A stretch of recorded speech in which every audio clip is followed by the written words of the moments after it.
And we're rolling. Yeah. So I am here in Kinshasa in DRC in Africa, Central Africa, and I'm here with one of my mentors, Mr. Hubert, who has been a part of both politics and teaching and training all over the African continent for decades. He's also been a leader in government, a leader in spirituality. He leads a worship band in various places. But right now our focus is USALGA and the impact that we can make emotionally, relationally, politically, and economically for families that are living in poverty in all four of those areas. Mr. Hubert, thank you for being with us today. I appreciate it. Thank you very much. Now tell me, you were one of the original founders who came up with the concept for USALGA. Yes. Why?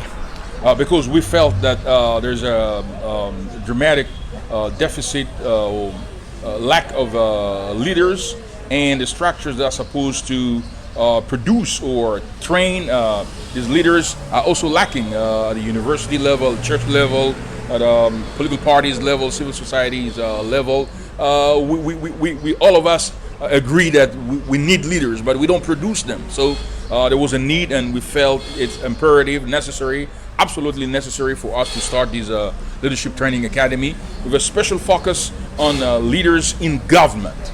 Now you've been in government office, you've been in media, you've been in business at the highest levels.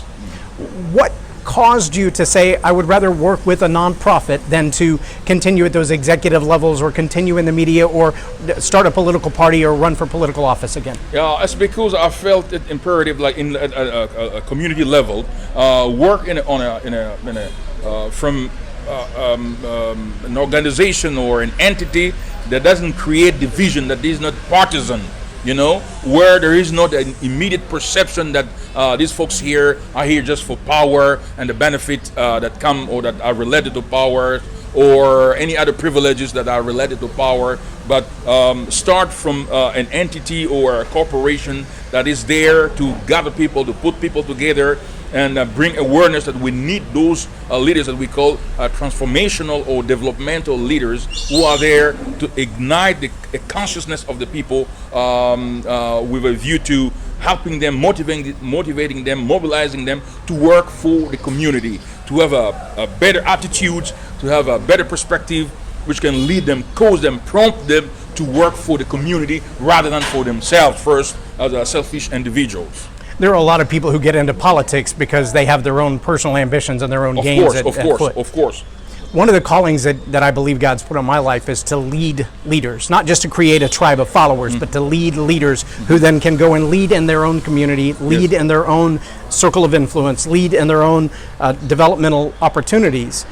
Is that a similar calling or ambition of USALGA? It is. Although USALGA has also a concern for leaders in community in general, and combined with a focus emphasis on leadership in government, I think it's similar. You see, the idea here is that we are in a country that was colonized by the Belgians. Okay, I appreciate the Belgians for the fact that they came, and the colonization was some sort of a vehicle to bring, instrument to bring modernity in Africa. They built infrastructures and so on and so forth. But colonization left a paternalistic mentality of entitlement, like well, we just sit around and the Belgians, they come, they do things. And after colonization, we had a dictatorship, and the president was doing everything. For him to build an hospital or to build a road, it was like a privilege, that it was like a gift to the people. Wow. So the people have got the attitude and the understanding, and the mentality is framed and structured in a way that expect things to be done for them by somebody, by government, by the state. They don't have that understanding that they are responsible for their lives, they're responsible for their communities, and they've got to stand up, mobilize, deploy what we call a collective intelligence in order to understand what the problems are and to devise, articulate their own solutions to solve those problems. As you saw yourself in Kisangani, they've got gold, they've got diamond, they've got wood, they've got different kinds of minerals, but they're still staying there waiting for the government like more than 1,000 miles away to come and fix their problems.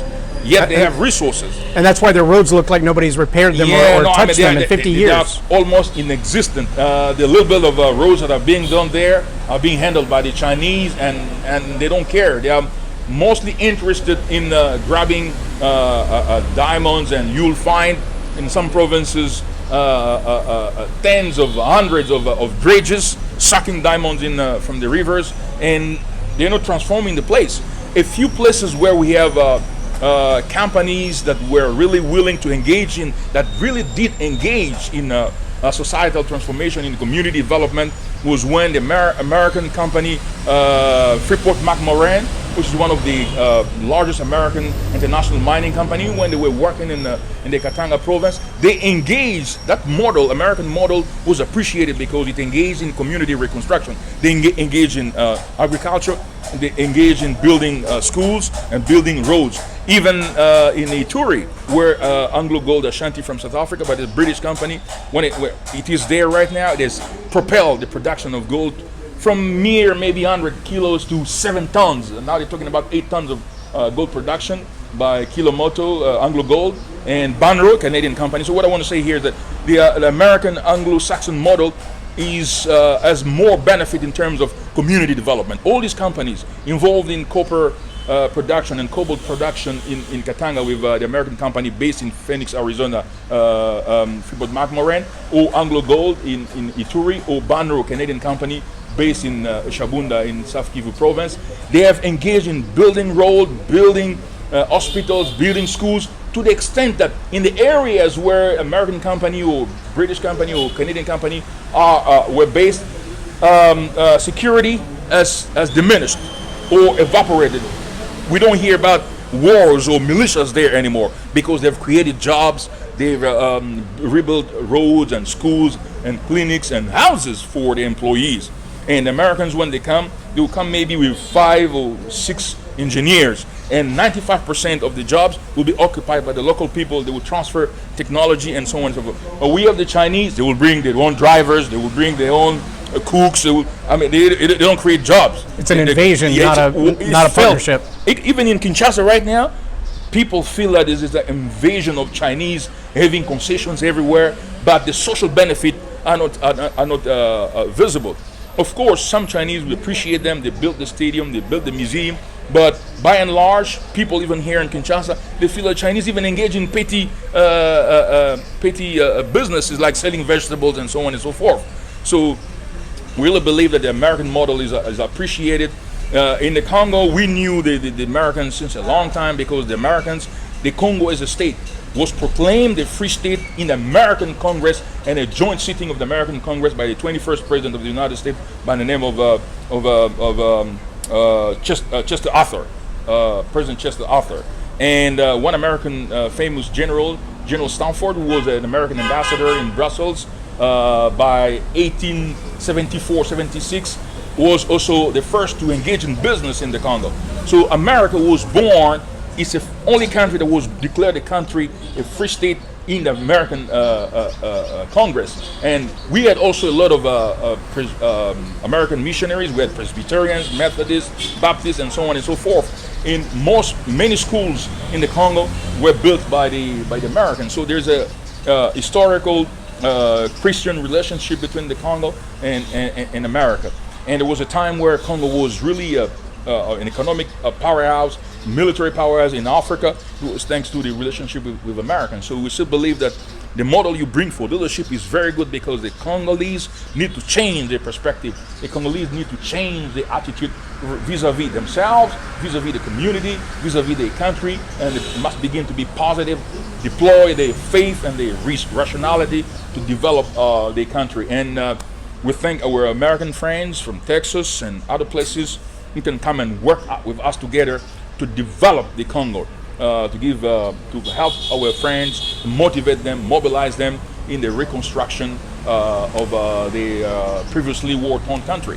Well, and we hope that the partnership between America and the Congolese communities looks a lot more like a three-legged sack race than like someone else coming in and telling them how to do it, or a three-legged sack relay race, so we can eventually hand off the baton and let the race continue. Exactly. It's a good cooperation that can help the Congolese rebuild. Congo is supposed to be the powerhouse of Africa. I mean, it's the largest inhabitable country in Africa. Congo has got like 80 million hectares of unused land. I mean, Wow. you don't need even fertilizers. It just grows. You look at the grass. You don't need fertilizer. It grows. Congo can compete with Brazil in terms of production of coffee.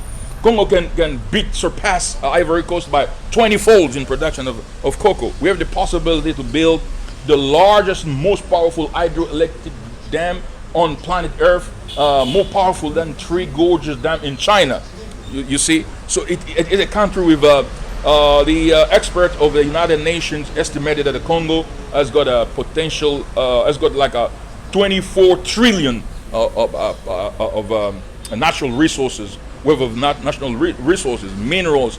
I mean, it's an amazing country with a mountain that has snow, Rwenzori, with 3 volcanoes, lakes.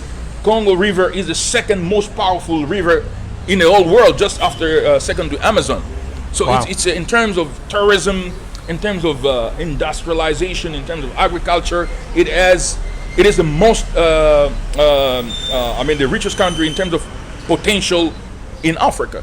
And yet the one natural resource that's not tapped at all is the natural resource of humans. Yeah, it is. It is. Like in terms of equipping them in terms of technology, equipping them in terms of IT, equipping them in terms of tertiary education, equipping them with the techniques and knowledge that will help them to transform the country in an extraordinary way. This is destined to be Africa's powerhouse. Even when you look at what is called NEPAD, which is a new Africa partnership for development, President Mbeki, President Bouteflika of Algeria, former President Obasanjo, former President Abdoulaye Wade, they all recognize that the Congo is going to trigger the development of Africa. Unfortunately, many people here, because of colonization and dictatorship and the wars, people have got like a negative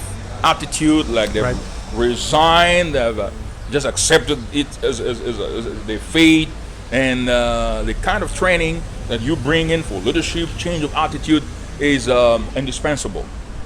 Excellent. Well, I'm glad to be a part of the team, and I appreciate the opportunity. Hallelujah. We thank you. God bless you, and God bless your family. And I think you've got a lot to bring here to contribute with to change this country.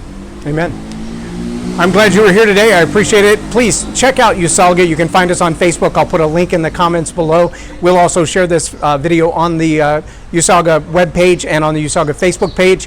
If you would like to be a supporter as a teacher, as a visitor, if you're an entrepreneur, a business owner, and you would like to know more about the opportunity for economic development in the Congo, we have the connections to get things started for you. With unbelievably small investments, you could change hundreds of thousands of lives right here in the Congo and change your own as well. It all begins with attitude and having the right heart for the people. Thanks for watching.